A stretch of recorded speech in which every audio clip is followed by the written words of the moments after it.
Hello, I'm Merryana Salem, aka Mary. I'm a Lebanese-Aboriginal bisexual woman. Hello, I'm Durr-e Adan Haque, aka Dea. I'm an Indonesian-Pakistani non-binary lesbian. We are two writers who love movies, television, and books, especially when they're gay. And welcome to GayV Club, where we'll be analysing LGBT texts that we like, that we don't like, and how we relate to these texts as gay people of colour. Woo! We are at Volume 3. We are indeed. Thank you to everyone for listening to us so far. If you like GayV Club, please like, subscribe, rate, and leave a nice review on wherever you listen to podcasts. You can follow us on Twitter and Instagram at GayV_club, and we've also just launched a Patreon, which is at patreon.com/GayVclub. But all these links will be in our little podcast post. Cool. So, yeah, welcome to Volume 3. I hope everyone is having a good quarantine and a good Ramadan. Yeah, and if you're not having a good either of those things, it's okay, because it's a pretty tough time in the world right now. You don't have to be doing good, but thanks for coming and listening and having a chat in this moment. We appreciate it. Doing this for you guys is really nice as well, for us. Yeah, it actually makes us happy. It makes our quarantine much more bearable. We're looking forward to making this. It's really good to have something to do. So we say that as full-time uni students. Yeah. Who is a uni student these days, actually? But a pile full-time? of rejected emails. Ignored emails. Anyways, this is the first episode of Volume 3, but it's also our 13th episode overall, and we thought, what better way to commemorate that by discussing the 13th Doctor from Doctor Who. Yee! It's my time. For those of you who are cool and have lives and aren't familiar with what Doctor Who is, it's a British sci-fi series about an alien who travels through space and time with human companions and their many adventures. It's the longest running sci-fi series in history. It's almost been going for... nearly 60 years now. Nearly 60 years. It's 57 years right now, 57 years.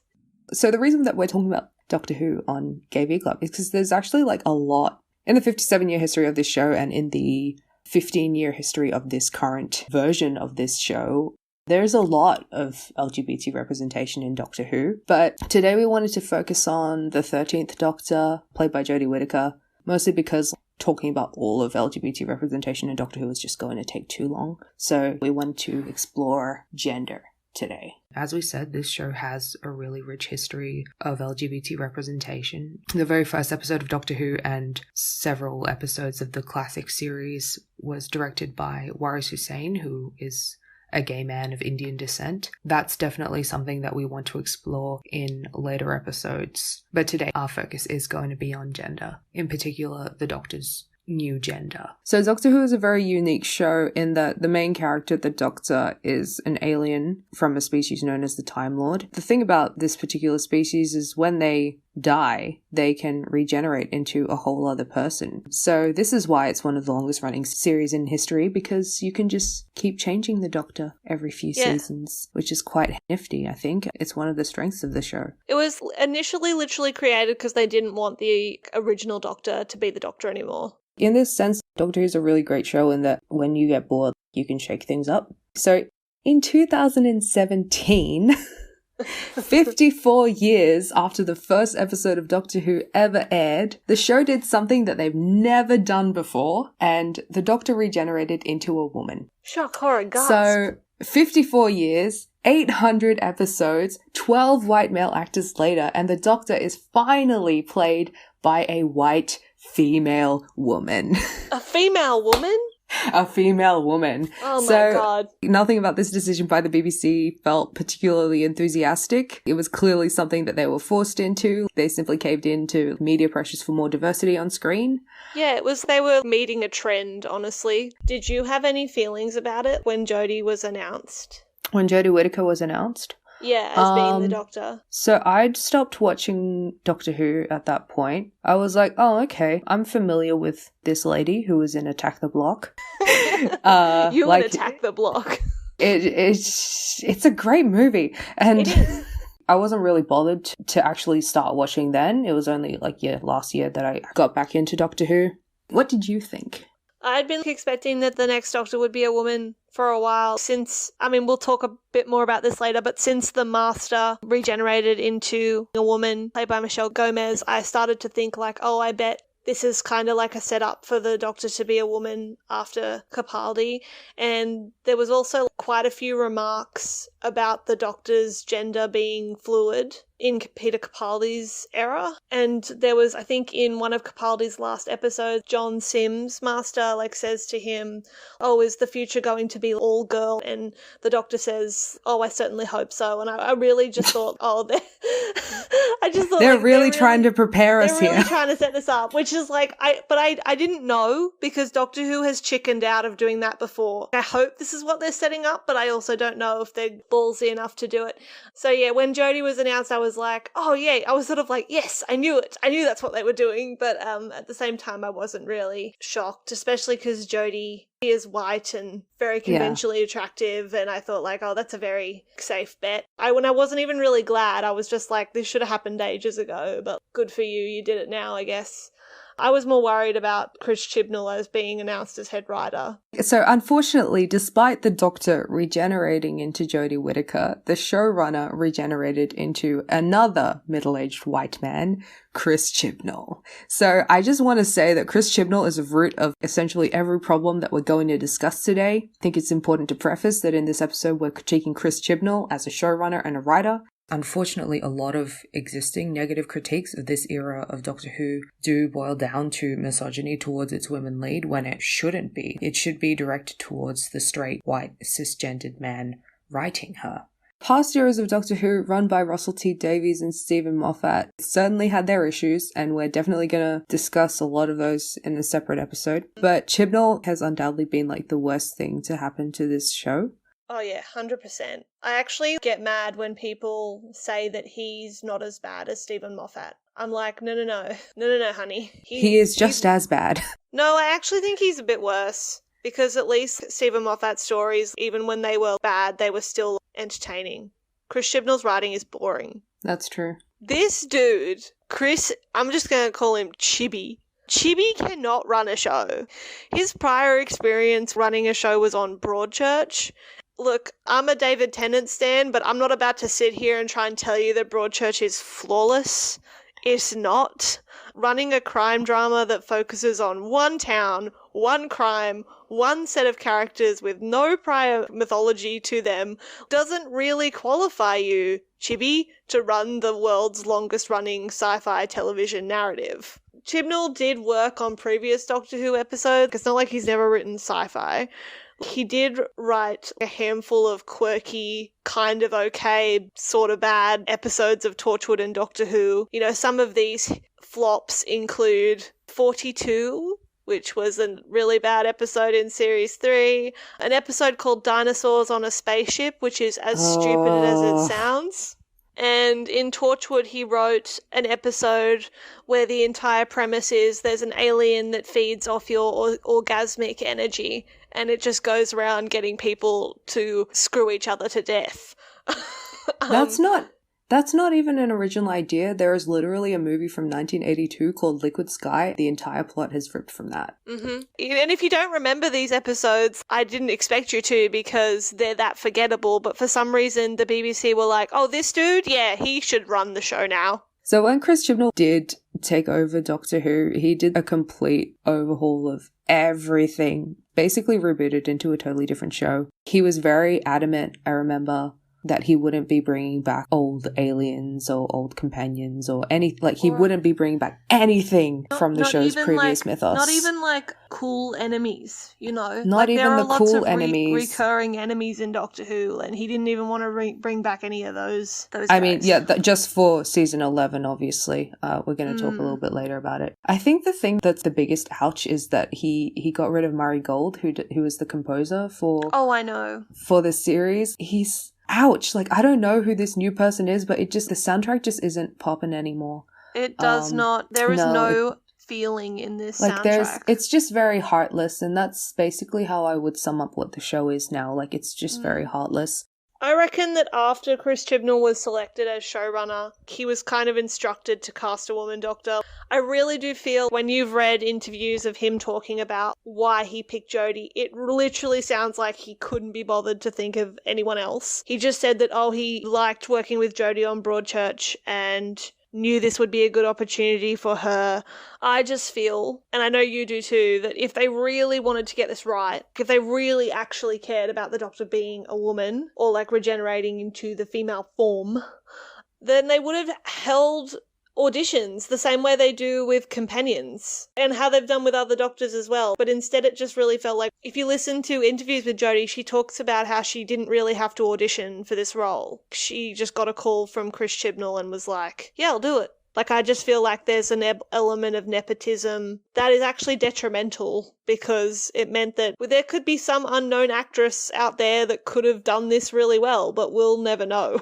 He didn't instruct Jodie to watch any prior episodes of Doctor Who, like to prepare. So Jodie's Doctor is basically a whole new character, completely different to any Doctor that we've seen before, but not in a good way. It's in a way that she's not very much not the Doctor. And this is super frustrating. And this is the reason why we wanted to do this episode. Like, it's super frustrating to finally have a woman Doctor, and for it to be like this, and for it to be handled so poorly. The way that 13 acts is nothing like the character that we know and love. All the Doctors are different, obviously, but there is a commonality to them. Yeah, there's a principle to them, and this just isn't present. History. I don't think the erasure of that is Chris Chibnall's invention. I know Moffat definitely did that too. The vibes are absolutely awful. It just reads off as really arrogant. Chris Chibnall taking over a show with such a huge legacy, and basically just disrespecting everything that's already been created, disrespecting everything that people already love, and just wanting to create his own thing, which is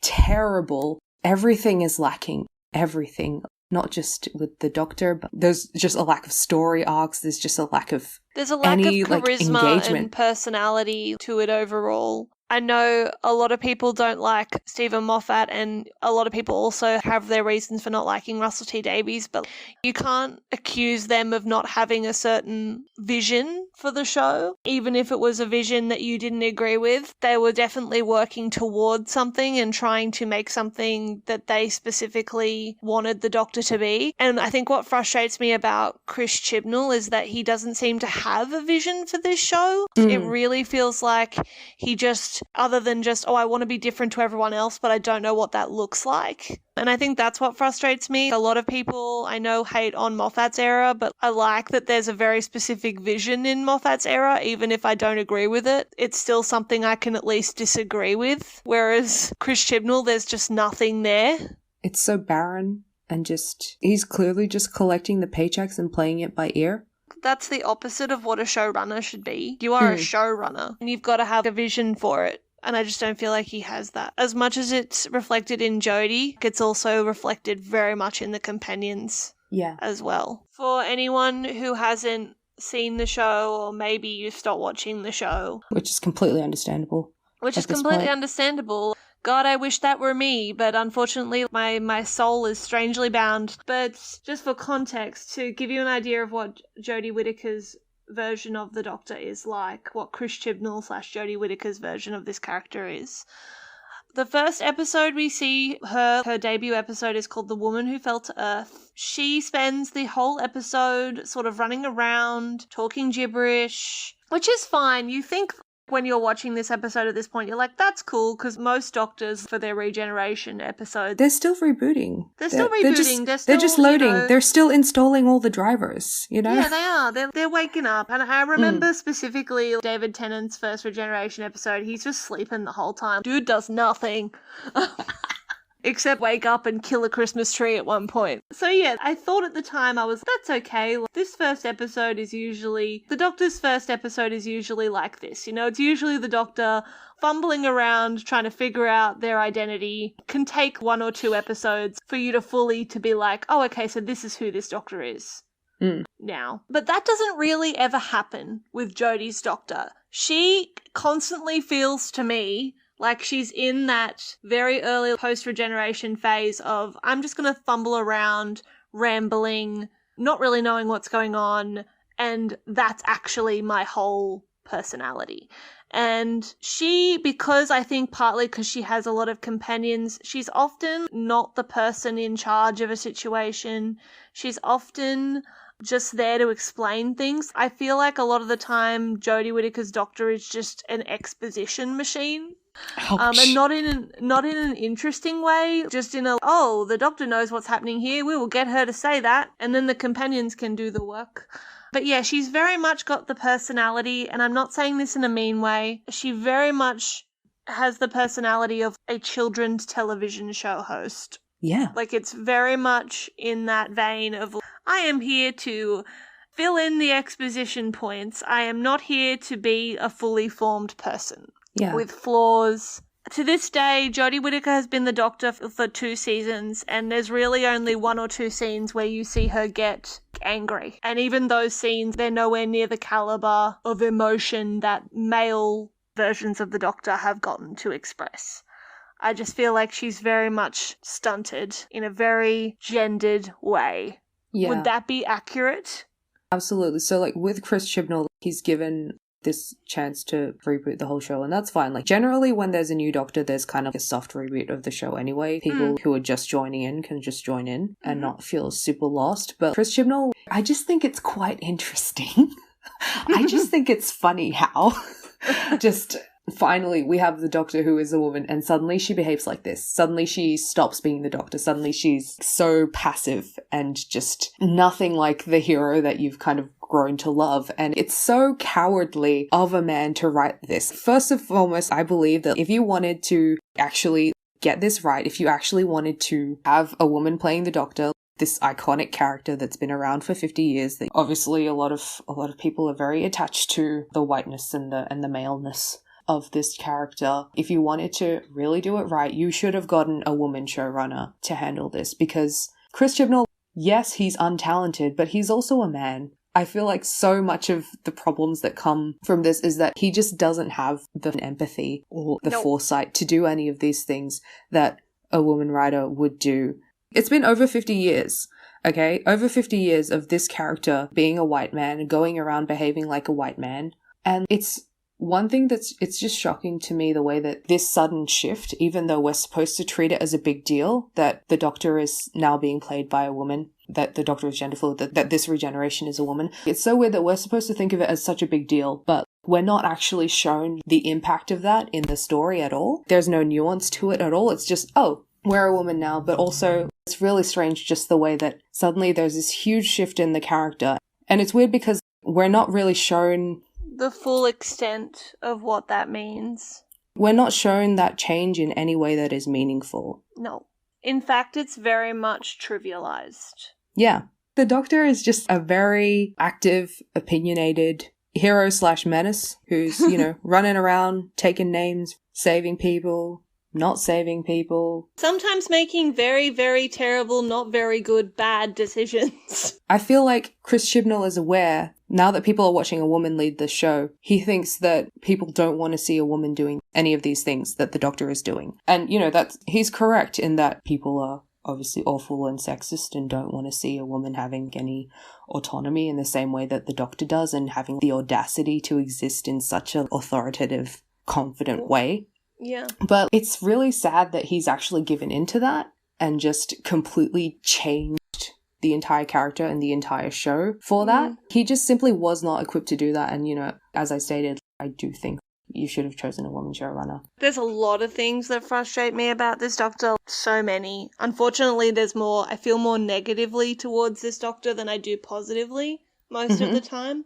Which I felt like weirdly guilty about, for the record. Yeah. I don't know, as a person who identifies as a woman and is a fan of this show, and I have been a fan of this show for so long, I felt like I couldn't criticize the Doctor as she is, because it just felt so disappointing and so traitorous as well, because I have been one of those people who's wanted this for a long time and felt like being like, oh, well, I've got it and maybe I'm just expecting too high. But no, I actually don't think I am asking too much when I ask for a character to have autonomy and to have essentially a personality that I feel like has specifically been stripped from them because they are a woman now. Yeah. And The thing that really frustrates me a lot is the Doctor hasn't always been likeable and isn't meant to be, because the Doctor is a very complicated person as a character and has experienced a lot and done a lot of things, and not all of them are good or could be considered good in any kind of way. And what frustrates me is that with 13, with Jodie's Doctor, Chris Chibnall is deeply unwilling to make her do anything that would make her unlikable. She doesn't even yell.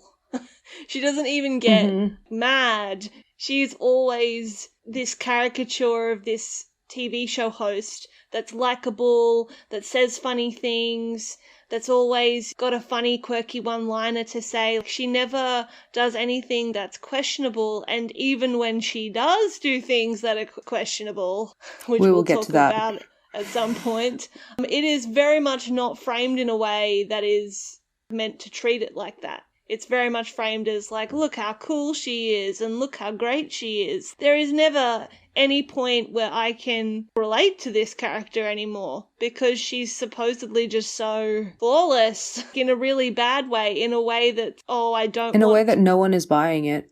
Yeah, and in a way I feel like it's also because Chibnall maybe on some level wants to protect Jodie from any kind of backlash, because you know that if the Doctor was unlikable for a reason that was because of something they did or said, that would come back on Jodie. It wouldn't come back on the writers or that. It would come back on her. Chris Chibnall's very aware that if people don't like this version of the Doctor, they'll blame Jodie and they'll blame the whole concept of the Doctor being a woman. But it's funny, it's a self-fulfilling prophecy, because I don't feel like anyone likes Jodie. The thing is, if the Doctor were to act like the Doctor, so if 13 were to act like the Doctor that we know and do something problematic. For instance, if 13 were to act like any of the other Doctors or do any of the things that previous Doctors we've known and loved have done, that would make her unlikable. Just being the character would make her unlikable because she is a woman. A white woman, but like still a woman. Especially when you think of a Doctor like 10, for instance, played by David Tennant. That guy is a dick. First and foremost, like, he is awful. We are the number 1 10 anti. Sorry, he is honestly just an awful, not a human being. He's an awful person. Anyway, he's an awful person. People still liked him. People liked that he was like that, despite all of that. People still loved that. But if you have a woman going around acting like that, people aren't going to feel that way. Most people aren't going to feel that way. They're going to be appalled. So if you had, for instance, Jodie Whittaker running around acting the way that 10 did, people would not be having that. And it's such a shame. And I think that's the reason why Jodie's Doctor is like this, because they're just not ready for it and they haven't been prepared for it. It's not been written well enough, basically. Think about the amount of times the 10th Doctor and even the 9th Doctor, the way they would always be like, oh, because I'm really clever. And when they say it, you're like, haha, yes, they are so clever, you silly people for not listening to them, woohoo. But you know that if Jodie did exactly that, if she did that where she's like, oh, you should listen to me because I'm the cleverest person here, people would be like, oh, what a bitch. They wouldn't react the same, because people never react the same to women characters behaving the way that men do. Even if they claim that they would, most of the time they don't. It's just so poorly handled in this way. But I'm glad, can I just say, I'm very glad you brought up the 10th Doctor as a specific example, because this brings me to the very specific issue I have with Jodie Whittaker's Doctor. Oh, okay. Which is that I just feel like the Doctor is a deeply horny character. Oh, okay. This is a segue. This is a segue. I thought we were going to do other stuff first, but okay, we can talk about this now. Why not? We're not following any rules. We really aren't. So I feel like the Doctor should be not a horny character, but they should have a fully formed personality that includes being a menace romantically. And this sort of has been a very big feature of New Who. Most of the Doctors have had, since its revival, have had significant romantic relationships, and also not necessarily romantic, but obviously something relationships. I don't know how else to say that. Something relationships. They've had some kiss scenes. They've done the kiss fall in love. Yeah. They've done the kiss. And I just think it's very interesting. I just think it's quite interesting, quite funny that The moment the Doctor becomes a woman, the Doctor has never heard of sex, never heard of a romance. What even is attraction? She does not know. She has never seen nor heard of a mouth. No, it's because I feel like, yeah, because you have a woman character now, Chris Chibnall is hyper aware. He's just like, oh no, if I make this Doctor have heterosexual appearing relationships, so if I put this Doctor with a man, yes, people are going to start to think that previous iterations of the Doctor were gay. Oh no. But if I have her be with a woman, if I have her be with a woman, I'd literally rather die. Yeah. I'd literally rather die than show her with another woman. Otherwise, like, this is a family show. Come on, what are you talking about? Sad.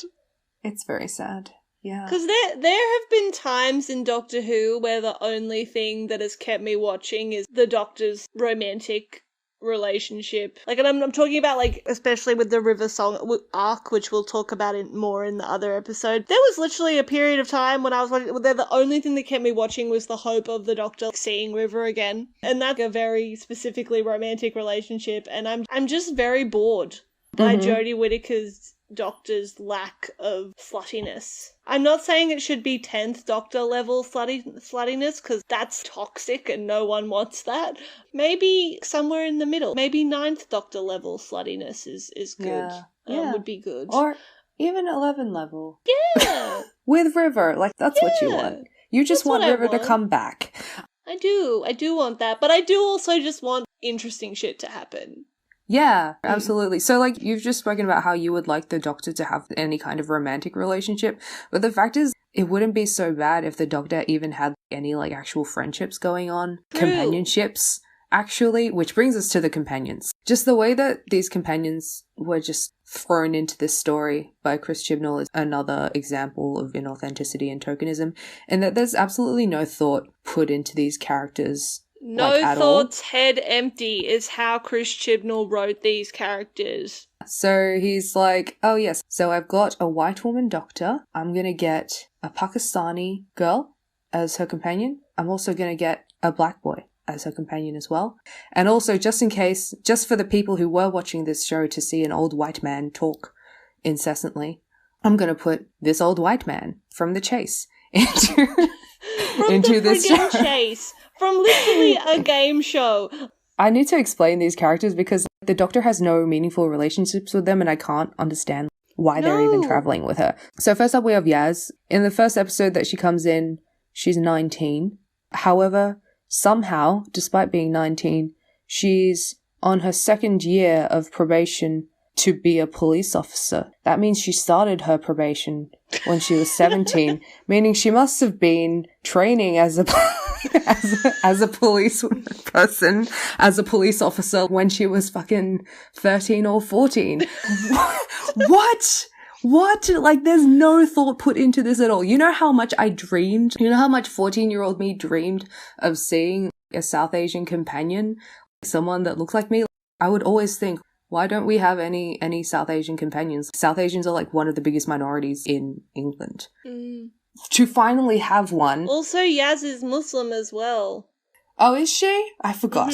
Which she says a lot. I understand why you'd forget, but she is. We finally have a Pakistani Muslim companion, and she's like this. She's a cop, first of all, but also in a way that makes zero sense.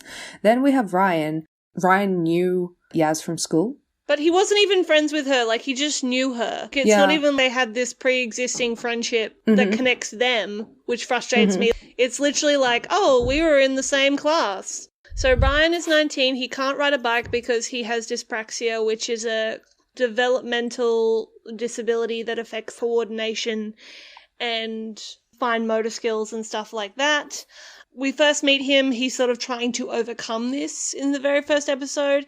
But the only other really notable things about Ryan in terms of his personality is he's estranged from his dad, and his nan dies in the first episode that we meet him. And then finally we have Graham, who is the old white man.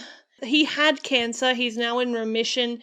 He's married to Ryan's nan, who I just said died in the first episode. Because, you know, killing off a black woman is always a great way to start a series. So basically he's Ryan's white step granddad, and his whole personality is that he used to work at the bus depot and that he used to have cancer and that he doesn't want to go home from traveling with the doctor because that would mean coming to terms with his grief, I guess. And this goes on for 2 entire seasons. It's really annoying because Graham is like the most developed companion. It doesn't sound like it from what we just said, but he really is actually the most developed character of the 3. But none of this really matters because I think the most important thing about companions is their relationship to the doctor. And I don't mean relationship in a romantic way, I just mean in the literal sense of they need to have a connection to the doctor that is significant. Honestly, don't understand why they're travelling with the doctor and why the doctor is travelling with these people. It just feels very, as you said, inauthentic. Yeah. Like, it used to be a big deal. Do you remember in the Russell Davies era and even to a certain extent in the Moffat era? It was a big deal, that moment when the doctor goes, I want you to travel with me. It was a huge deal. Because you wanted it to happen to you. Yeah, and also because you would want it to happen to that person, because by that point they've proven themselves to be a great companion, and you would sit there going, oh, when's the doctor going to ask them? When are they going to ask the doctor? That doesn't really happen here. They just sort of come along, and it just really feels like that. It just feels so shallow, and what really pisses me off is that none of these companions have any kind of meaningful friendship or connection to the doctor in any way. They barely even really interact with her beyond basic necessity of where are we going? What are we doing? She is the bus driver. Yes, she is the bus driver. She's just their chauffeur. Their intergalactic chauffeur. Literally, they're into space and time chauffeur. That is the extent of their relationship. But what is so annoying about this is that Chris Chibnall has decided that instead of just owning the fact that she's essentially a glorified chauffeur, he has her constantly refer to them as her quote-unquote fam, which I think is the single most cringeworthy use of slang I've ever seen in a show. Yeah. The doctor is constantly talking about how they're a family, but literally nothing we see shows them having any kind of emotional intimacy with each other. And it comes back to that idea, this is just so inauthentic. You know that old thing of show don't tell? He's very much a teller. Yeah, I mean, he's basically just thrown these 4 people into the TARDIS, these 4 people that tick all the demographic boxes, nearly all the demographic boxes, and just think that, you know, that's job done. And again, I feel bad that I have to be criticizing this because this is probably the most racially and gender diverse era of Doctor Who that we've ever had for once. And it's so terrible because it's being written by a white man. I feel bad for criticizing it because then people will kind of reflect the poor quality of the show, you know, back on these people, these faces that we see. It's sad that, you know, there's a risk that we're never going to get this again, but this is what we got. I actually hate not liking this show this much because I've always loved this show, and to dislike it as much as I do at the moment is a very foreign feeling to me and not one that I enjoy, because Doctor Who has always been such a great source of joy in my life that to have it be this thing that I'm constantly frustrated and disappointed with doesn't feel nice. I don't enjoy it, and I hate that it's on the surface it would seem like it's everything that I've ever wanted it to be, but when you just scratch that surface, there's literally nothing underneath it. There's no effort. Ugh, it's not fun. Just disappointing. It's not cool. If you've made me miss Stephen Moffat running this show, you're doing bad, man. So one thing I noticed in Jodie's first series, so series 11, is that everything was not just tokenized, but compartmentalized. In this very strange way of Chris Chibnall decided he would dedicate one episode to each companion's, I don't know, marginalized identity, in a way. And then once that episode had been done, they never speak about it again. Like Glee. Like Glee, oh no. That's like the worst. No, That's so actually, sad. Glee was a little bit more ongoing and integrated than that, so Okay, ouch. well, that's real bad. Another thing to make you sad. Anyway, continue.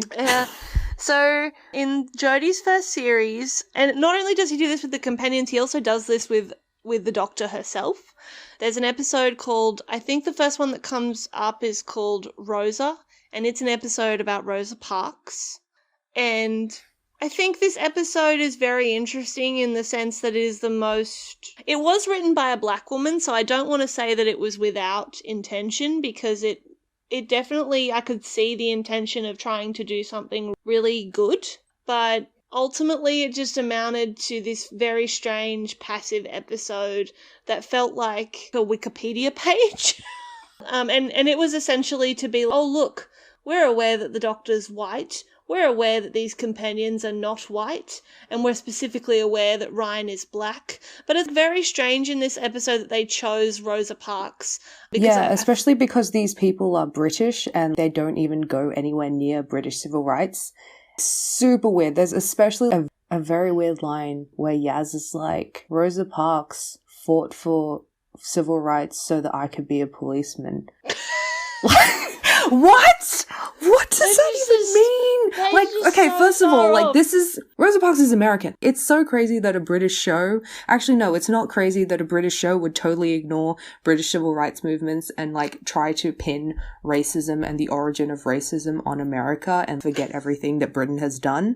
As if British colonialism isn't the source of America's racism issues with race. It's a truly strange episode. The only thing that I could say that I remotely was impressed by in that episode was the Doctor acknowledging their privilege, which was something that I'd never really seen before. There's been episodes in the past, I think it's worth mentioning, there have been episodes in the past where companions of colour have expressed concern for their safety because they aren't white, and the Doctor and because they've travelled to like a period that is quite dangerous for them.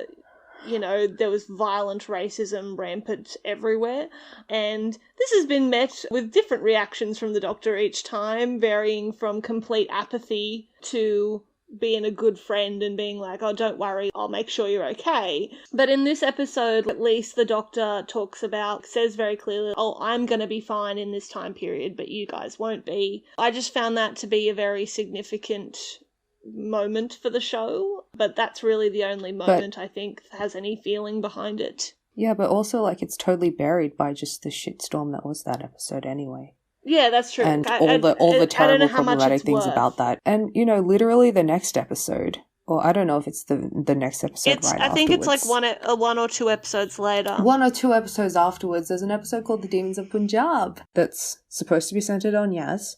Yaz wants to go and meet her grandmother back when she was in Pakistan. And so the TARDIS, being the TARDIS, obviously situates them in the most inconvenient day possible, travels them to the 15th of August, 1947, which is the partition of India.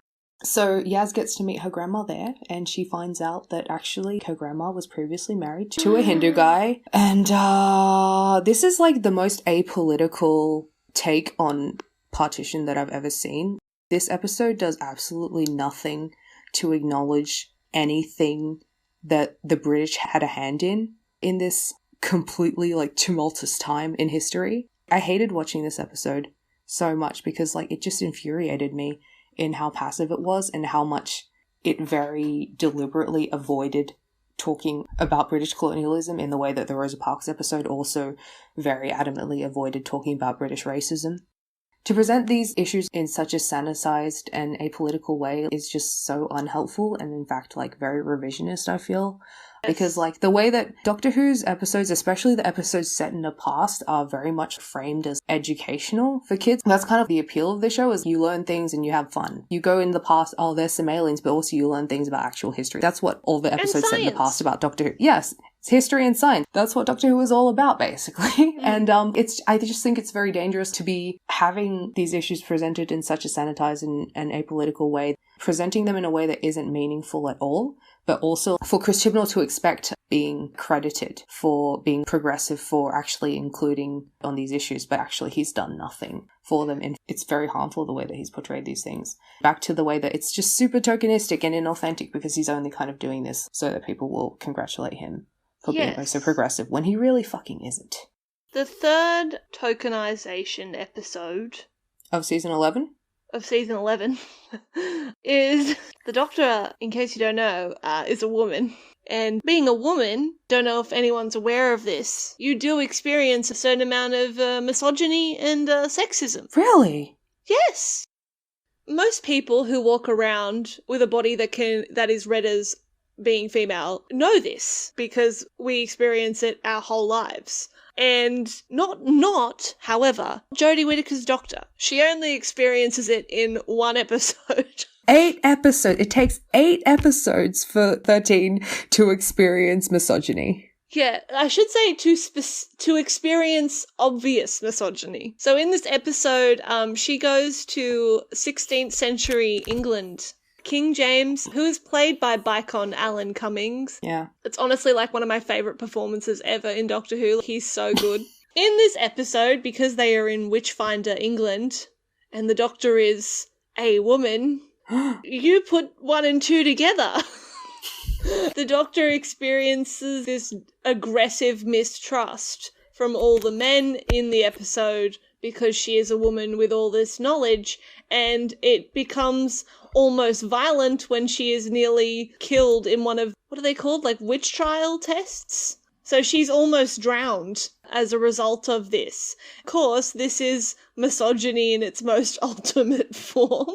Chris Chibnall is telling us directly, in case we didn't know, that this is misogynistic, this is bad, trademark. And there's a lot of lines in this particular episode where the Doctor says, "Oh, I never had to deal with this when I was a man."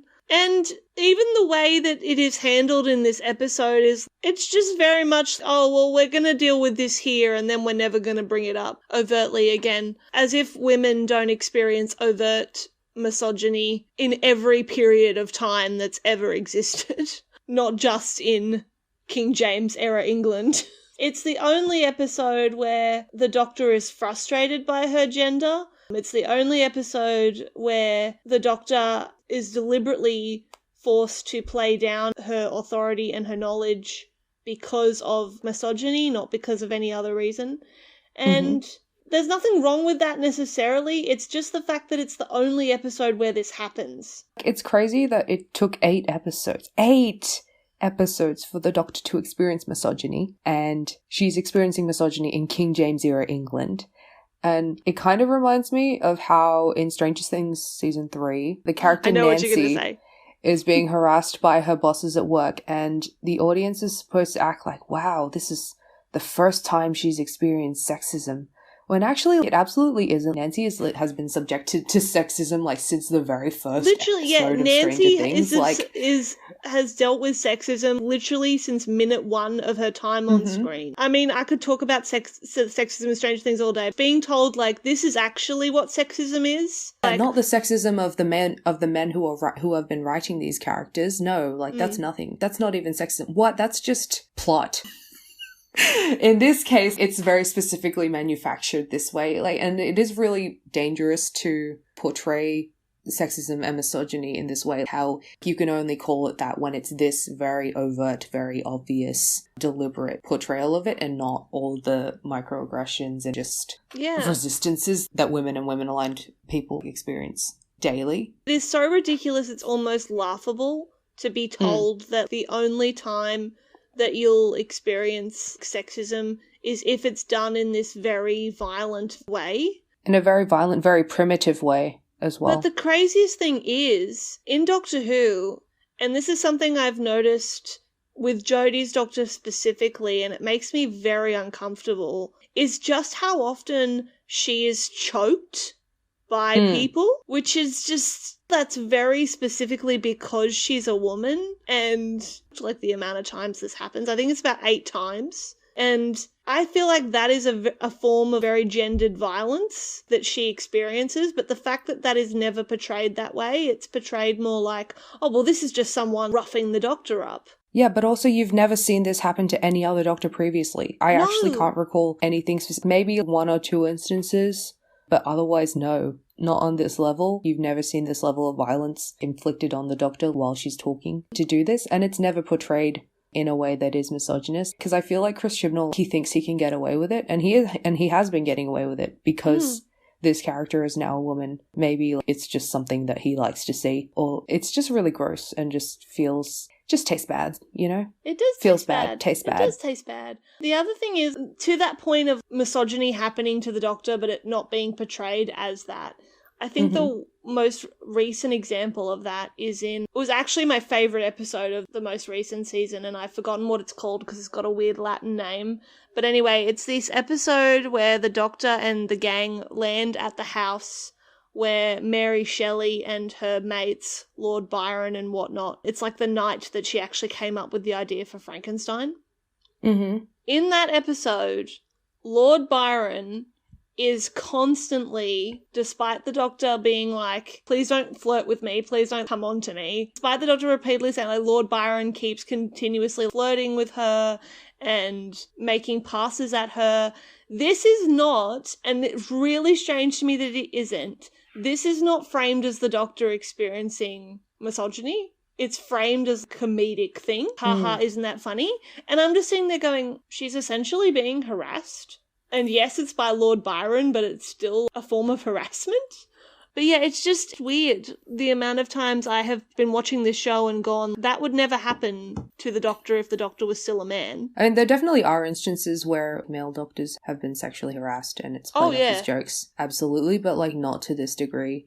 It's just ridiculous. This whole instance with Byron where he is harassing her, it's kind of does turn it into a joke. It's like, oh, you know that poem by Byron, Darkness? That's about the doctor, so it's okay. Everything you did, it's not okay. It's not okay. He literally wouldn't let her do her job. This is one of the main things that has disappointed me about Doctor Who, is just, if you're going to have this character be a woman now, you need to show how that's different and how that changes things. You need to have an awareness of that, but this show clearly doesn't, and Chris Chibnall clearly doesn't, or only when he wants to. I feel like ideally, if there was a woman showrunner, the way that we're talking about it is maybe a little bit dramatic for a family show, but it really doesn't actually have to be that intense.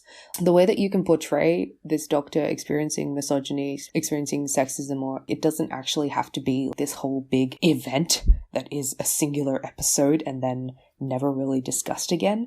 For instance, a cooler way to do it, I think, would be the doctor who's just regenerated starting to notice that they're coming across a lot more resistance than previously experienced. I can imagine this character that has been a man for so long just brushing it off as human stubbornness until it just gets to a point where it's more and more actually getting ridiculous.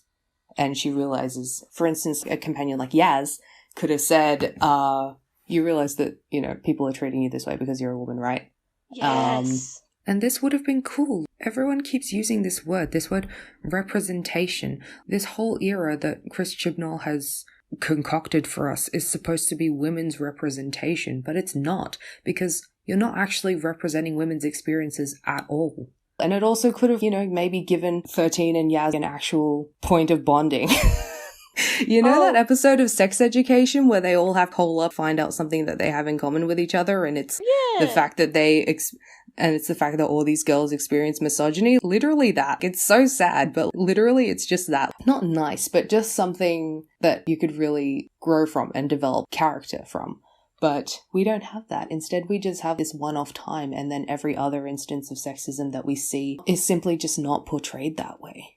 There's no consequence for the Doctor to exist in this form, which is crazy because it is a consequence. There are consequences just to exist in this way. I also would have liked to have seen, because it's impossible now, but I really would have liked to have seen the Doctor struggling with that. Mhm. Struggling with not being listened to, not just in a jokey way of, oh, I forgot. There's those moments where she's like, come to daddy, and then she's like, wait a minute, I'm a Yep. woman. Who Not the just man? in, Oh, oopsies. I forgot I'm a woman. yeah, oopsies. Can't say like, that not just in that anymore. way, but I would have loved to have seen the Doctor as a character actually kind of struggle with that adjustment, because it is a huge adjustment if you had been wandering around as a man For several millennia. for several millennia to then all of a sudden have to engage in this whole different paradigm of existing. That would be really intense. That is not really brought up in any way that's interesting, not even in the sense, I would love it if we went to more historical periods where it is harder for the Doctor to get information and do things because she's a woman now. There's so many things you could do specifically that you couldn't have done with when the Doctor was a man that you can do now. But there doesn't even seem to be an interest in that. Chris Chibnall seems to very much want to be like, oh, this is just business as usual, but it's not. And it's very disrespectful, I think, to pretend that it is. Also, because I know a lot of my friends who are trans, who do like Doctor Who, they were very excited to see something like that represented in the show. Because I was excited to see something like that represented in the show. To have it brushed aside is really, it doesn't even make sense, among other things. I feel like, especially because of kind of the reluctance of the BBC and, you know, those powers that be to make the Doctor a woman after all this time, potentially if the Doctor were to, after spending millennia as a man, if the Doctor were to regenerate into a woman, would that Doctor be trans? That's like a question that I had. They could have. Actually, like with that, they could have made the Doctor trans in that Doctor trans in that way. But they didn't go with that. They instead went with gender fluidity, which is also cool. But with that gender fluidity, it's kind of only ever treated as a joke. And it also completely disregards just how masculine the Doctor is as a character to begin with anyway. It's very interesting that Doctor Who has, in previous years when the Doctor has regenerated, done things where the show has sort of gone in on what does this particular regeneration mean?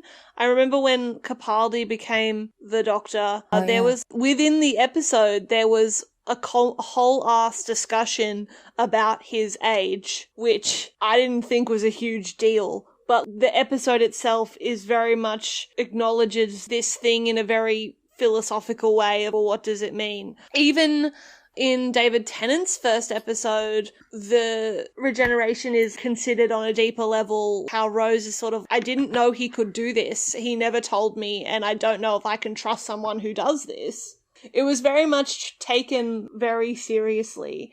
And I think it's very strange that, you know, we've had lots of regenerations where regeneration is considered a lot. It's very weird. Like, very seriously. Yeah, it's very seriously considered, very thoughtfully considered. Even, you know, in instances like Capaldi, where I don't think it really needed to be. No. To suddenly be like, oh, well, we're not going to really consider this. Doesn't need to be considered at all. Arguably, this is where it probably needed the most consideration. Absolutely. That it had had before, because it's not just gender fluidity or being trans. Regeneration must be very traumatic because the Doctor has no control over it. They don't get to pick where they end up or who they end up being. It would be pretty traumatic. First of all, you die, and then you wake up in completely different body, and you're just expected to keep going. That would have been really interesting for the Doctor to sort of be like, oh my god, this is a body I've never had, and this is extremely scary, and I don't know what to do.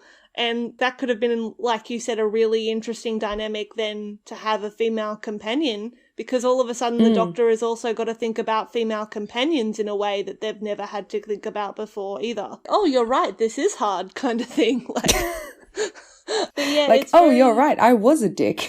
And realizing, oh damn, I've been really mean to people. But none of that happens here. And it just feels such a disappointment, such a waste.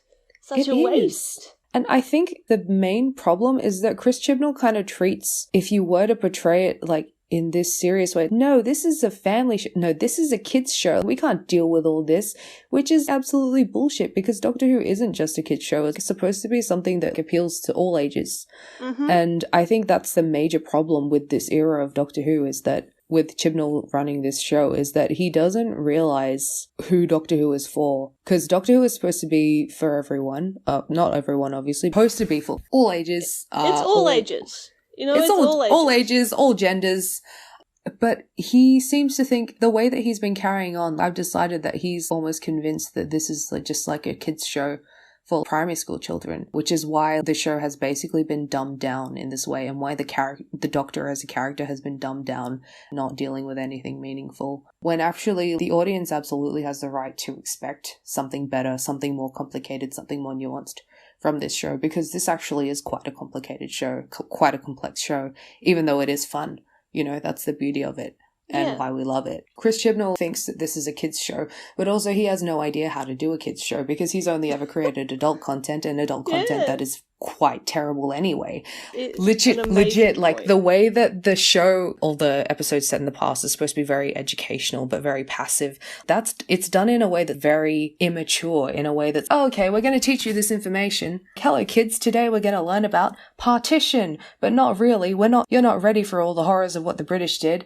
Oh, hello kids, we're going to talk about racism and Rosa Parks today, but you know what? Let's not actually explain, especially because, you know, this is a British show, primarily to British audiences. You know, let's not really explain to British kids the actual effect of racism in their country, or the effect that racism their country has had, because, you know, they're obviously not ready for that because they're kids.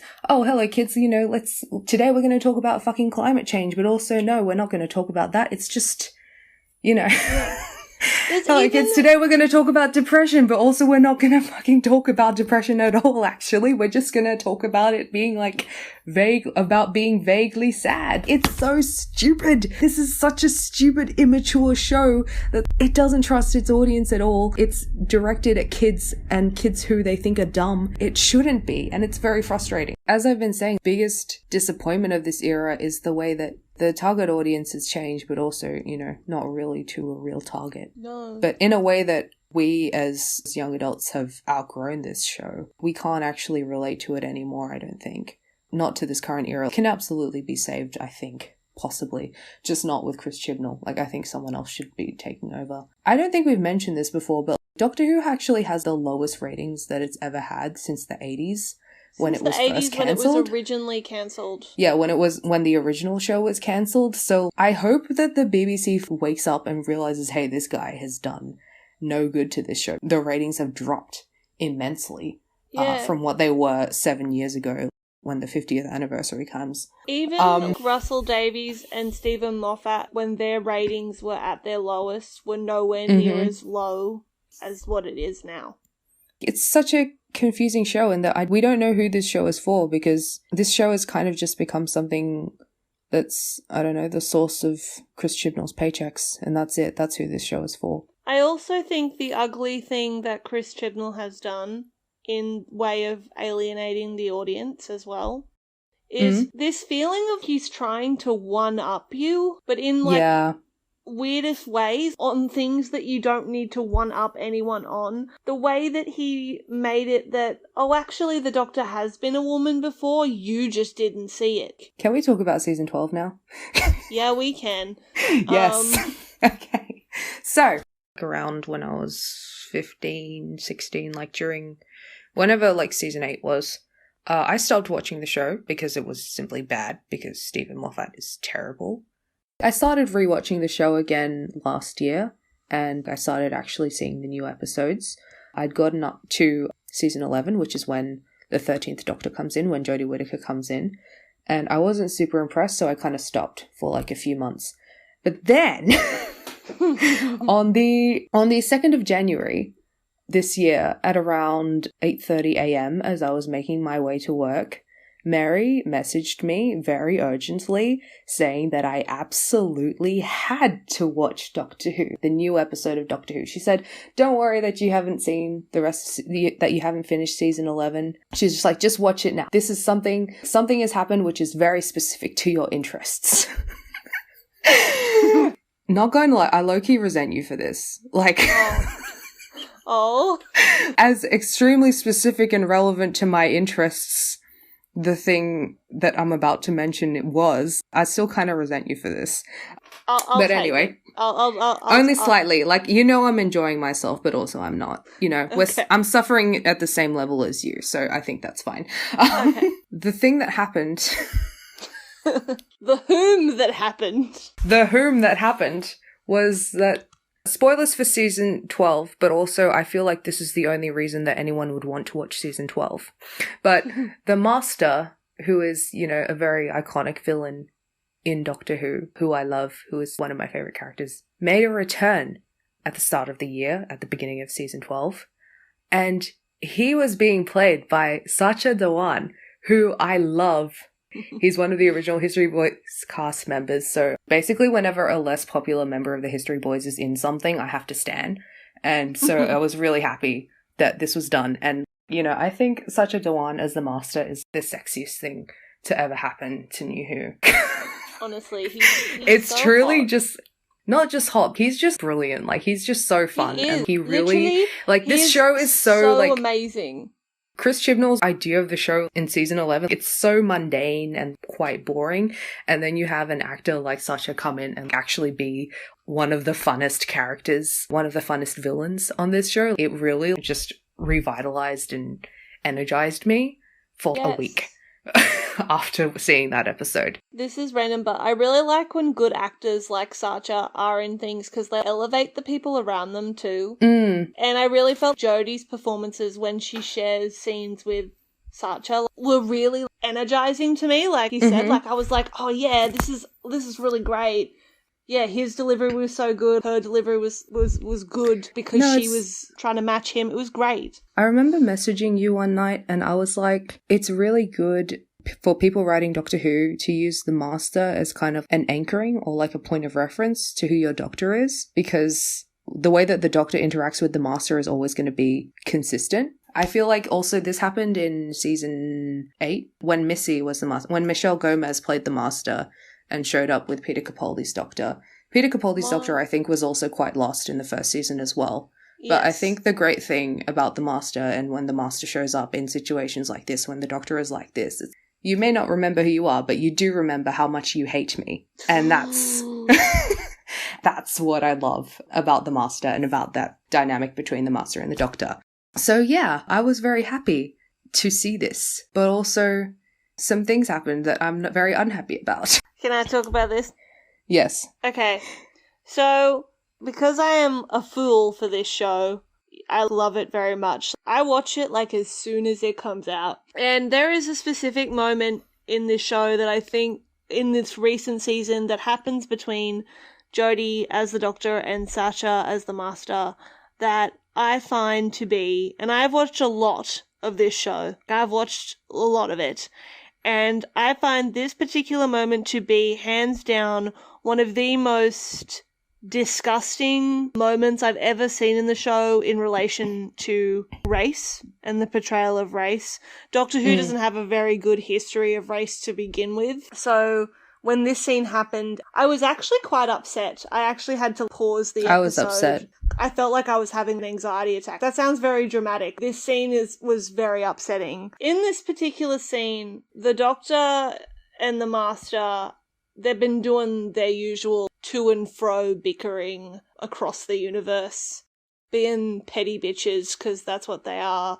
And the Doctor says, yeah, look, let's just meet and, hash this out. Let's just meet. And they meet in the Eiffel Tower, at the top of the Eiffel Tower during World War II. During World War II, for some reason that I've forgotten, but they're meeting there. The Master turns up to this meeting and he is dressed, bearing in mind that, he's being played by Sacha, who is visibly brown. He's wearing a Nazi uniform, and the Doctor asks him, specifically says, how are you doing this? I bet they don't like that you're not Caucasian. And he says that he has a perception filter, which is a little gizmo that comes up in a lot in Doctor Who. It just makes people see a certain thing where it's not really there. And he says he's got a perception filter that makes people ignore his race. So that's why he can walk around and be among Nazis and no one clocks him. Apart from it just being really gross to put a person of colour in a Nazi uniform, let's put that aside for a second. This is how the scene plays out. So the Doctor and the Master do their usual back and forth of like, you suck, no you suck, whatever. I love you, but also no. I love you, but I hate you. But I also hate you, but I love... I hate that you're the only person in the universe who I can really... Yeah. Anyway, never mind. Alright, Dee, this is not the time. It is not the time. It is not the time. So in this particular scene, the Doctor, because, she is the quote-unquote good guy, you assume with these things that the Doctor is going to end up besting the Master because that's what happens in any given Master Doctor. Yeah. Not always, but most of the time in most Doctor-Master interactions, that's how it happens. And in this instance, the way the Doctor gets the upper hand is she disables the Master's perception filter and sort of goes, ha, they're gonna find you now. And she calls the Nazis to where he is. Essentially, in this moment, weaponizing racism and one of the most violent regimes of white supremacy in history, essentially weaponizing that against a brown person. And she does this in full knowledge, knowing that she will be safe because she is white. As I've said, I don't think the Doctor should always be likable. So I actually thought, okay, well, this moment's really horrible, but maybe it'll be like a turning point for the Doctor. Maybe she'll become a bit evil or whatever. No. This is framed as we're meant to root for her for doing this. We're meant to be like, haha, she got him. And I was beside myself. I was so angry. I couldn't finish the episode. And I'm usually a person who's like, I have to finish this because I just love Doctor Who so much, but I couldn't. I was so angry, and it's just horrendous. I can't see. It renders me like absolutely speechless. I don't know how to talk about this without being incredibly angry, but yeah. Like the fact that this moment is played off as something very minor. It's like, oh, I've just gotten the Master out of the way for, the rest of this act, for the rest of this scene so I can do shit. And then, obviously he's going to come back, so it's fine. Yeah, it is horrendous. You did warn me in advance before watching this episode. I did. But I feel like there's no accurate way to warn anyone of this. Like, because even though you told me, and even though I knew that you were hurt by this, and you were telling me this, I couldn't actually believe that they would actually do this. So when I did see this scene, I was horrified regardless.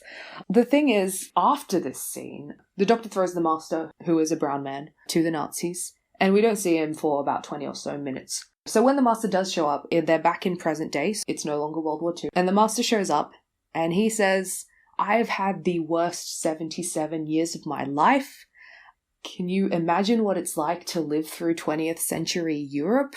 The places I've had to escape from. Okay, this is honestly astounding to me that this is kind of just a funny little update. It's like, the Master was suffering in the last 20 minutes.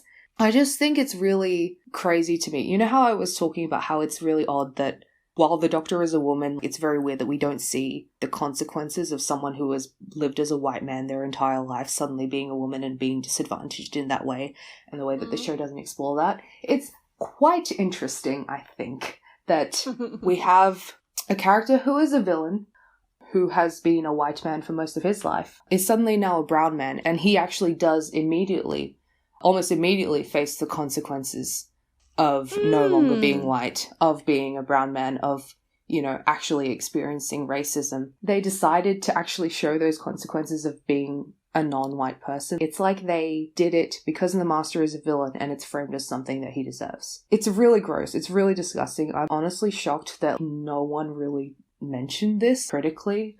In the reviews I read, no one actually was like, yo, why the fuck did the Doctor just hand over this character to the Nazis? Yeah. Yes, this character is a villain, but this is the Doctor. This is supposed to be, as flawed as the Doctor is supposed to be a hero. There has to be a line to be drawn. And it's insane that Chris Chibnall is still employed as anyone can be during quarantine. It's like a very specific fear of mine, I think, because I am white passing. I often find myself in situations where I'm privileged enough to not be clocked as a person of colour, and there have been situations in my life where I've been very grateful for that because I have felt unsafe. But this scene where the Doctor exposes the Master as a person of colour when he's been essentially, in a sci-fi way, but still a way, passing as not a person of colour, for her to expose him and for him to be put in prison, put in internment camp, whatever because happened. she knew what would happen to him. Yeah, because she knew what would happen to him. That is a very legitimate fear that I have had in my life. You're hiding your brownness for safety, and the fear that someone is going to expose you is very scary. It's not a gotcha moment.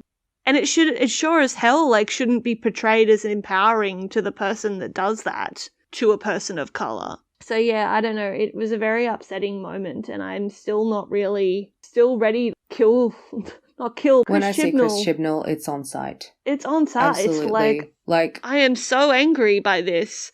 It's mean, unbelievable. As a person of South Asian descent who is very visibly South Asian and could literally never be mistaken as anything but, as someone who has wanted to see more Asian representation in Doctor Who, and to finally get this companion Yaz, and also this master, played by Sacha, it's so disappointing to finally get that representation and to have it. You have one character who is extremely bland, and you have another character who literally is punished for existing in this context, for existing in the context of this show, existing as a brown person. I probably sound very dramatic, but also this is an actual thing that happened on a beloved kids/family show. It was treated like a victory for a white character, and it's just insane to me that it happened, that it was allowed. I can't believe that it was allowed. This happens in episode 2 of season 12. It stained absolutely everything, every interaction afterwards, as good as those scenes were. It's very disheartening and very upsetting when a show that you really love... When a show that you really love says that they don't give a fuck about you, basically. That they don't give a fuck about people like you. So, and something that's ultimately very disheartening about this decision as well is I am almost confident that Sacha's Master, and also the previous regeneration of the Master played by Michelle Gomez-Missy, were literally test dummies to help prepare the audience for a change in the Doctor regeneration. So the Master is the only other Time Lord character that we see in Doctor Who, because they are the only other Time Lord left other than the Doctor. For instance, when Michelle Gomez was the Master and, Stephen Moffat decided to name her Missy because he is the worst, I'm almost 100% certain that the Master, as well as a character that, drives the plot, was also used as a test dummy for the audience to prepare them to say, oh, hey, it's very possible that this character, who you've known to be a white man throughout the 50-year history of this show, may actually not be a white man in the next regeneration. They might be a white woman. And so that's what Missy is. And literally, after we see Missy, the next regeneration of the Doctor after Peter Capaldi is Jodie Whittaker, is a white woman. I've almost always been certain since Jodie Whittaker's casting and the way that people, obviously, I think white women leads aren't particularly progressive at this point in time anyway. I was almost certain anyway that the next Doctor, like the 14th Doctor, is going to be a man of colour, most likely. Casting Sacha as the Master really solidified that thought for me, in that the Master has been used as a way to prepare the audience before, so I'm almost certain that this is another instance of that.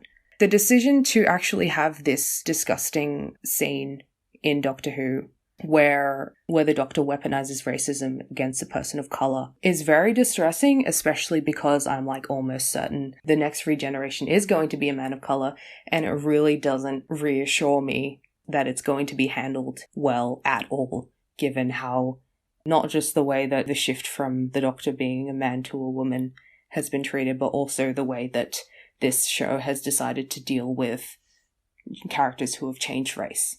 Or just the way that this show has treated people of colour anyway. It's not even that I think that moment absolutely couldn't happen. I've said I do think the Doctor should do questionable things, but I think whenever they do those things, it should be framed as this is a questionable, possibly bad thing.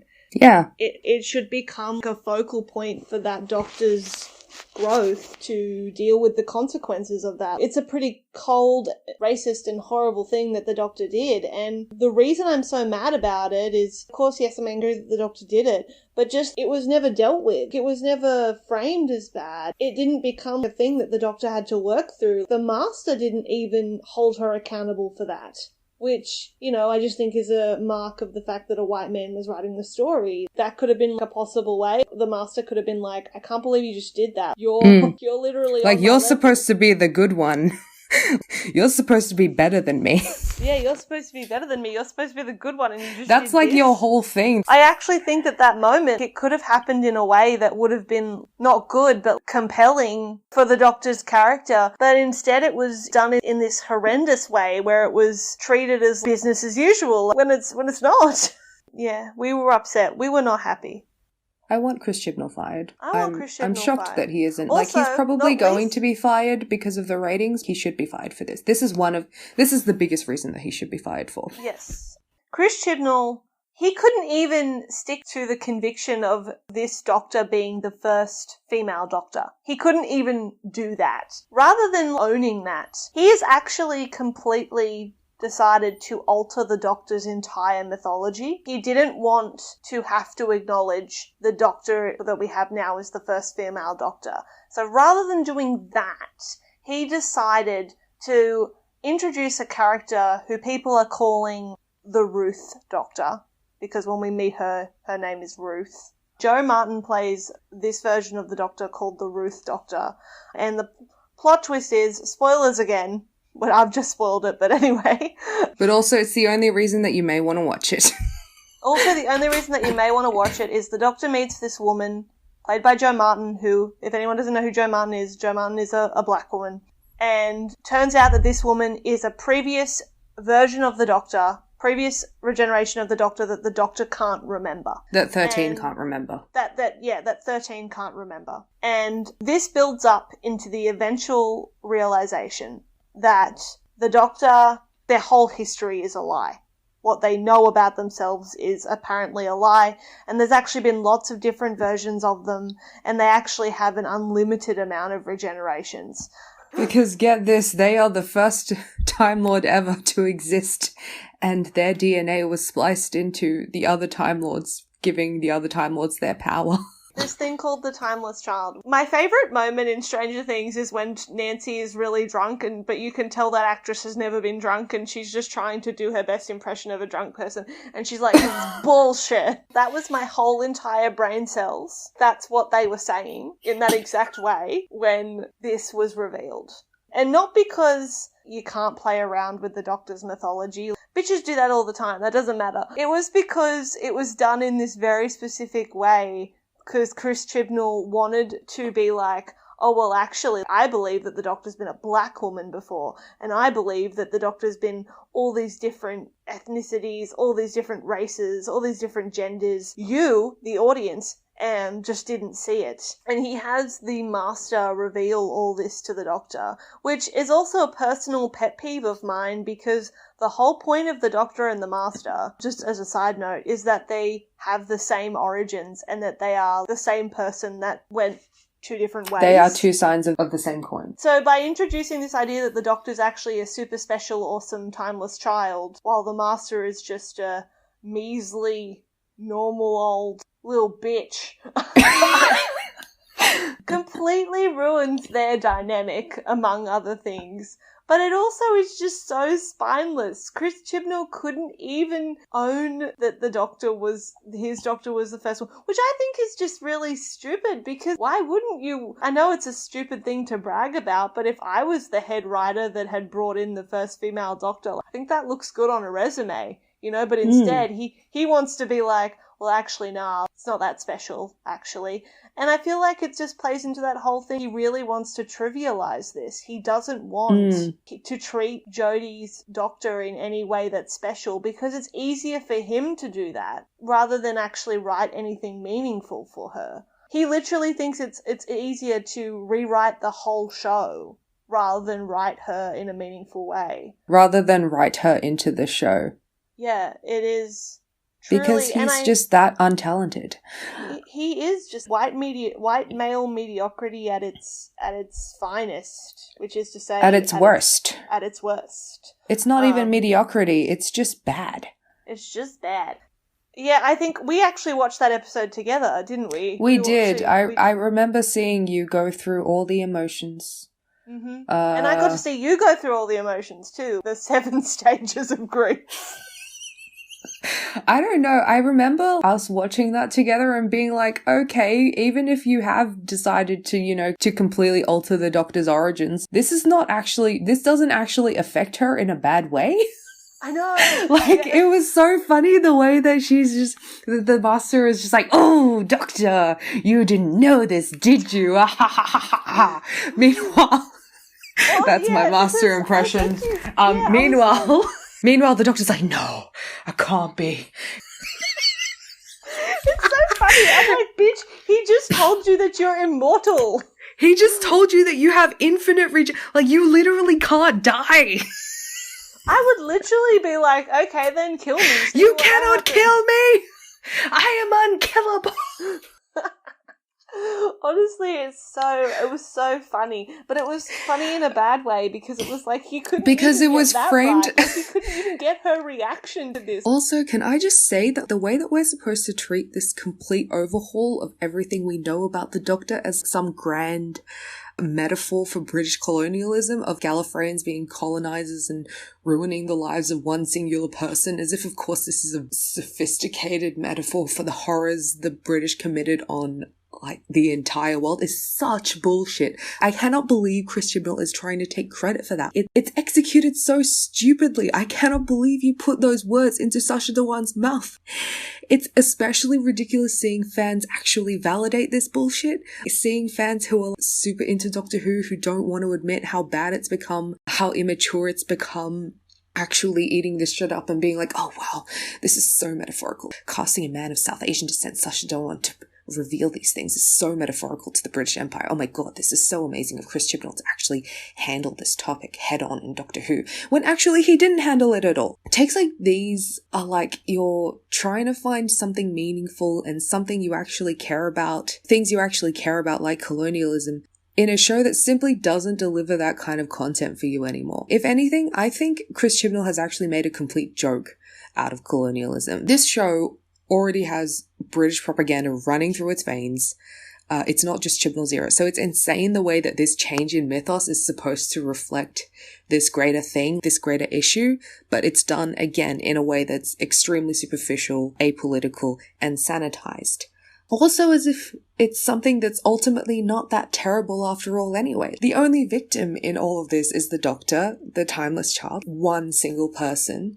13 spends the last half of the episode talking to herself and trying to wrap her head around all this. And then after half an hour, she has this realization, oh, you know what? It doesn't matter. All this is a lie. All this doesn't matter. All this supposed horror and trauma that happened to me, which I don't remember, affects nothing because I'm still me. I'm just gonna, I don't know, pull my socks up and get on with my life. I just have to be I don't know. I just have to, have some fucking moxie. And I don't even know where I'm going to with this anymore, but it's so stupid. You know what? I don't know where I'm going with this because fucking Chris Chibnall doesn't know where he's going with this either. My favorite moment in that episode is when Sacha Dhawan is like, I didn't know any of this. Did you know any of this? No, we fucking didn't. No one knew any of this, not even Chris Chibnall. I have all my favourite scenes in that episode are just him and her interacting because they both, he's so good and because he's so good, she's actually doing some acting. I don't think Jodie Whittaker is a bad actor, it's just she's given such garbage material that, she doesn't actually get to have fun with, so when you have an actor like Sacha around, he does elevate that. But no, what I was going to say before that is that I really don't, the way that Chris Chibnall dangles Jo Martin's version of the Doctor, the Ruth Doctor, dangles her in front of us as this carrot of, I'm so cool, I'm so woke, look at this, we've had a black woman Doctor, you just didn't see. But the white feminism of having Jodie in whatever, it's a scene she's trapped in her own mind space or whatever. Mm-hmm. And just the white feminism of her sitting there being like, I don't know what to do, I don't know who I am, whatever the frig she's whining about in that scene. And then the Ruth Doctor appears to her and is like, bro, why are you whining? You're still yourself. And Jodie's Doctor is like, oh yeah. And it just feels icky because why are you just using this Ruth Doctor, this version of the Doctor who's a black woman, and all you're doing is using her to prop up your white version of the Doctor that's white, and it's not even good. It's not even fun. It's really annoying to me because Jo Martin's Doctor is so cool. I just need to say this. The coolest. Jo Martin's Doctor is her character design. The Ruth Doctor character design is so cool. When she actually, breaks the glass and, remembers who she is and stuff, like when she shows up, it's the coolest freaking thing and is literally all my dreams of what I wanted the Doctor to be. As if you were to cast a woman as the Doctor, her glasses, can I just say, her glasses are insane.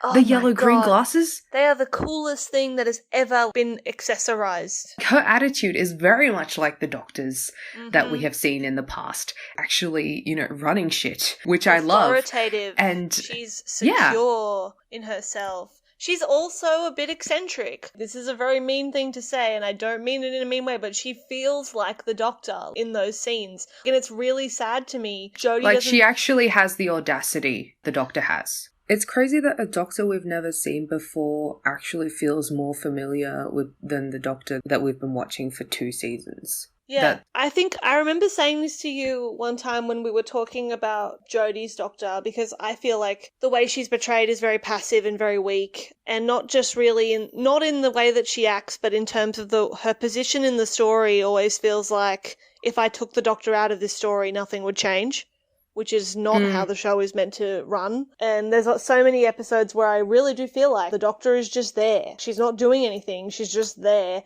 witnessing these events. And I think I said to you once, I was like, it'll be really bad if they do the 60th anniversary the way they did the 50th and Jodie's Doctor meets other Doctors.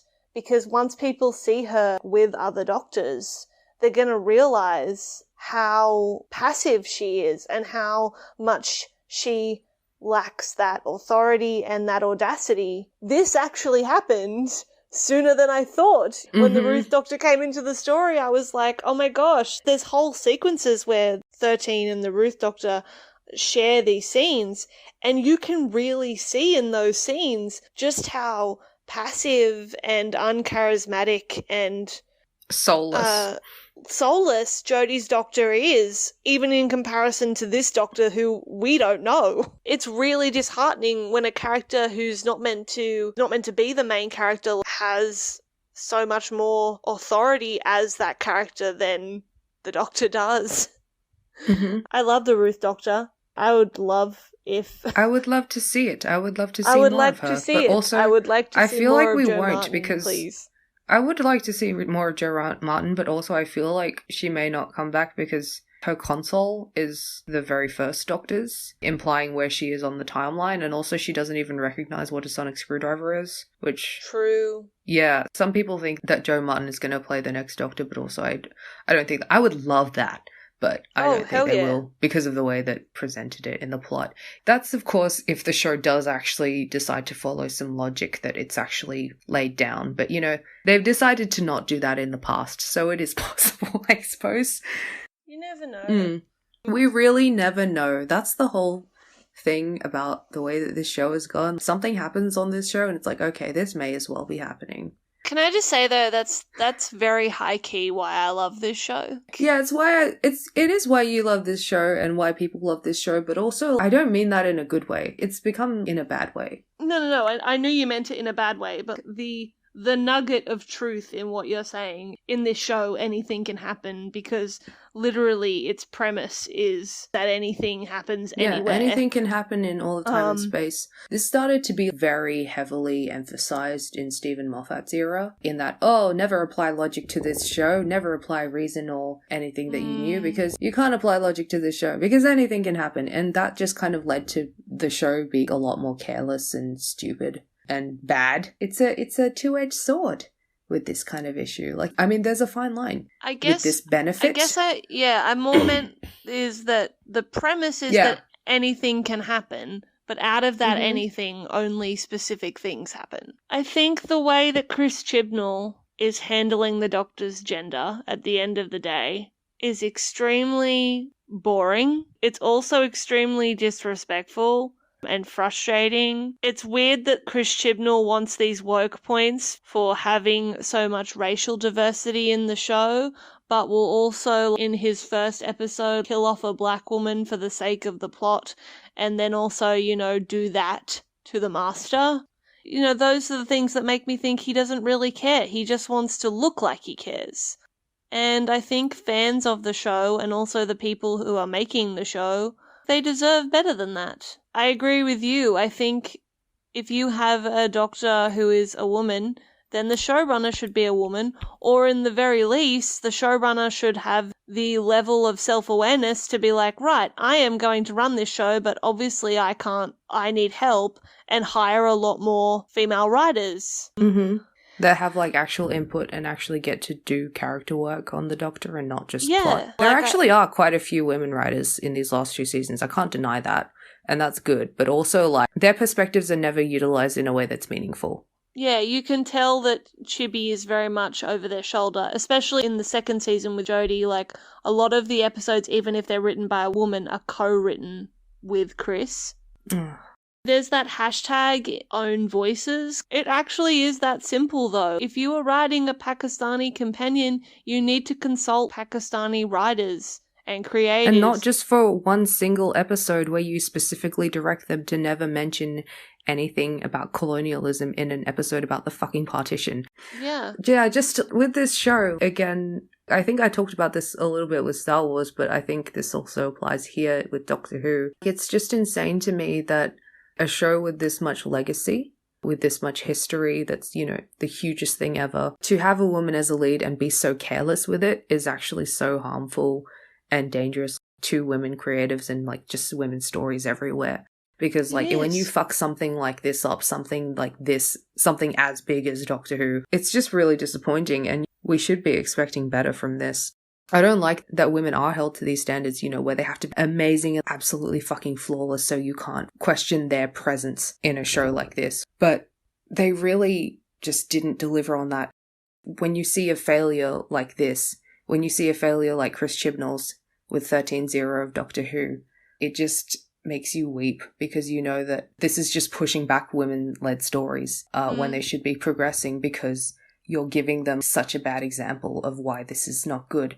Other than the drop in quality, again, the ratings are bad. This isn't even making money, which is the bottom line for these productions. It's insane and just very disheartening to see it this way. It could possibly even be cancelled because the ratings are incredibly bad. Doctor Who is incredibly expensive to produce, being a sci-fi show.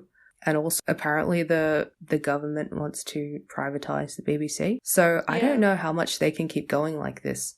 Honestly, there absolutely needs to be a change. I feel like the coronavirus is going to actually impact this a lot, and because obviously production on everything everywhere has stopped. Yeah. And I feel like what will happen, because the BBC are really digging their heels in, they don't want to cancel Doctor Who. It's such a huge legacy, as you said. They don't really want to do that again. I think that's a huge part of the reason why it hasn't been cancelled, is simply because the BBC are like, this is such a huge show for us. Feels like an admit of defeat that maybe they don't want right now, especially because they're fighting not to be privatised. But I think it's going to be very interesting to see what happens post-coronavirus, whether this show survives. I think a lot of production companies, because they've lost so much time and money as a result of the virus, they're going to just be cutthroat and be like, well, this isn't making us money. We are so far behind schedule and budget and everything that we can't afford to make things that we know aren't going to bring in revenue, so we're just going to can it. I'm very interested to see what happens to Doctor Who post-corona. I don't think its future is looking very good at the moment. I'm realizing now I've actually never had to have this fear about Doctor Who. I've never had the stress I feel with other shows, whether Doctor Who is going to continue for another season before. I feel like if they don't get rid of it, they're going to at least have a very long hiatus. And after that hiatus, they're going to need to make some dramatic changes to the people involved. And I'm hoping that it's not the casting that they go after, but I'm hoping that they go after Chris Chibnall. Maybe it's because we are writers and we're aware where creative decisions are made, that we know the person who holds a lot of responsibility for all of this is Chris Chibnall. But the weird thing is I don't see that reflected in general discourse. I really do see a lot of people blaming Jodie, blaming the cast, even just blaming the BBC. I feel like all we used to do during Moffat era was blame Moffat for everything because it was his fault. The thing about that series is it was very characteristically him. Everything we hated about it was everything we hated about him, just as a person. It was very personal, actually, because, you know, he was doing that shit in every single thing that he made. Not just Doctor Who. He's even still doing it, apparently, according to what I've read about Dracula. But yeah, with Chris Chibnall, this is nothing to him. His complacency is evident in the show, but as you said, there's no specific vision for this show from him. Because there's no vision, because there's no overall story, I feel like you're never wondering anymore where all of this is going. The whole thing about Chris Chibnall's era of Doctor Who is I can't actually pinpoint what he cares about other than seeing Jodie get choked out. Yeah, I know. Which is disgusting. That's actually but like quite horrible. But yeah, you're right. And I'm not saying that Doctor Who should always have this huge, amazing, big, sprawling plan. I would like it to have that, but, you know, it doesn't necessarily... But you should at least make me feel like, okay, this is what you want your Doctor to do. This is what you want your Doctor to be. This is the conflict that you want your Doctor to have. But I don't see any of that. I don't feel any of that. And I think that's one of the reasons why I was so shocked when the Master showed up, because I was like, do you understand what it means to have this character with the Doctor? It means you have to actually be thinking about it, thinking about the Doctor in this grand terms. Mm. But you haven't been doing that. He thinks that tokenism is enough. Yeah. He thinks just having a white woman there is enough, which is never enough in any case anyway. He feels like he's just kind of done his job and is just doing whatever he can to keep the show afloat so that he can keep collecting paychecks, but that's it. It's just very selfish and self-serving. Does he even like Doctor Who? Come on. This is a very weird thing to me. Like, everything that I have heard about this man, everything I've heard about all the decisions that he has made for this show, damn, you really fucking hated this show. I think it's really weird because there's footage of him from 1980 talking about how much he loves Doctor Who. But wow. Do you though? But also I'm thinking being a fan of something doesn't necessarily qualify you to make it. Do you know what I mean? Mm. I say this as someone who is a fan who hopefully wants to make things I'm a fan of one day, but just because you really like something, that doesn't mean that you are good at it. I don't think he likes this show.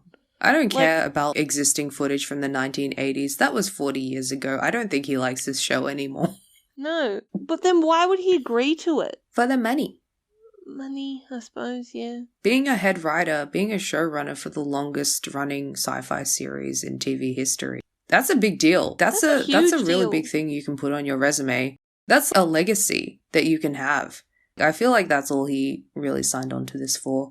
He doesn't have any particular vision. He doesn't want to say anything. Guess what, Chibi? Your legacy is going to be that you had this amazing opportunity and you did the most boring, mundane thing you possibly could have done with it. Unless he changes his stripe, that's what his legacy is going to be. Mm. I'd rather he not get the opportunity to change his stripes again. I would rather see him fired and replaced. I want to read this quote from an article called New Dimensions, Representation and Allegory in Doctor Who, and it is by a guy called Mike Bartlett. It's an academic article. It's a really good analysis of, obviously, representation and allegory, hence the title. But the last paragraph really sums up what we've talked about today. And it is, in his reluctance to allow the Doctor to fulfill a more complex role, Chibnall appears to have, for very progressive reasons, inadvertently created the most conservative take on the character to date. Of course, there's no reason why having a female Doctor requires such an approach. Rather, the answer to the dilemma might be to step back from direct representation of social issues, as satisfying as that might be, and return to what science fiction does best, which is creating allegories that allow us to see the world and its issues anew. Let's hope that wherever or whenever the TARDIS takes the Doctor next, it's somewhere wonderfully strange with problems that seem strangely familiar. I don't necessarily agree that Doctor Who shouldn't tackle social issues, but I do agree with what this guy is saying, that in trying to be progressive in this very sanitized way, Chibnall has ended up being extremely conservative. I think that's our episode. So yeah, I'm just very disappointed that a show I love so much has a huge thing as this happen to it and for it to be bad, to sum that up. I'm also disappointed, and I'm still also weirdly guilty. I feel weirdly guilty for saying all this. Because I understand why people make those video essays where they're trying to find a deeper meaning for it. I want it to be good so bad that I understand that need, but you gotta call a spade sometimes and be like, it's not good. As I said in the beginning, Doctor Who at the moment is what I've always dreamed it could be in how it looks. But the rest of it is a nightmare. Just to end on a more positive note, I do actually think that this cast of people in terms of their acting is really good.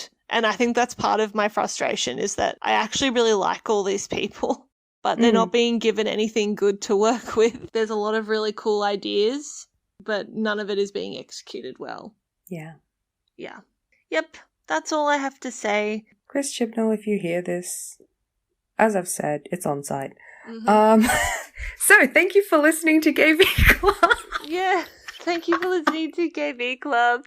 This is going to be a long episode. I'm really sorry. Ranting with me, however long we've been here. Yeah, no, absolutely. This is something I care about, obviously. Yeah. I know you love Doctor Who more than me, but this is still something that I care about. Yeah, there's only one person who I think loves Doctor Who more than I do, and that's John Barrowman. But I'll allow that because he's John Barrowman. Thank you anyway. And thank you for listening. And just a reminder to everyone that we do have a Patreon now. So you're welcome to sign up for that at patreon.com/GayV Club. You can also follow us on Twitter and Instagram at GayV_club and find the links to Dee and I's personal socials there as well. We hope that you're having a good and safe, well, not a good quarantine, but I hope you're all safe anyway. And we're happy to be back. Yeah. Ramadan Mubarak. Yeah. This episode turned out way longer than we expected it to be, so sorry about that. We specifically decided to talk about just this one area of Doctor Who because we wanted it to be short, but that backfired. So if you've made it this far in the episode, thank you so much. Next episode, we want to talk about the half of it, which is Alice Wu's new film. It's up on Netflix now, so go watch that. Alice Wu is an amazing Asian American lesbian film director. She's made Saving Face. So yeah, go and watch her new film, and if you haven't seen Saving Face, definitely try that out too. And next episode, we're going to talk about those things. So we look forward to that. Everyone stay safe, and as per usual, watch something nice. Bye-bye. Thank you for listening.